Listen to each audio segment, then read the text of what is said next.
Ang binabato lang naman nila ay si Pastor Kibuloy, ang sabi nila, rapist daw.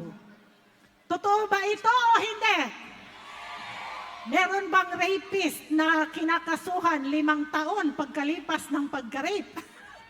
Wala man lang blatter sa polis na na-rape.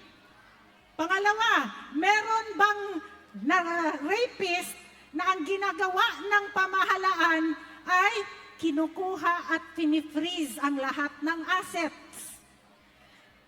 Meron bang rapist na ang gagawin sa kanya ay isasarado ang SMNI? Isa lang po ang klarong-klarong mensahe dito.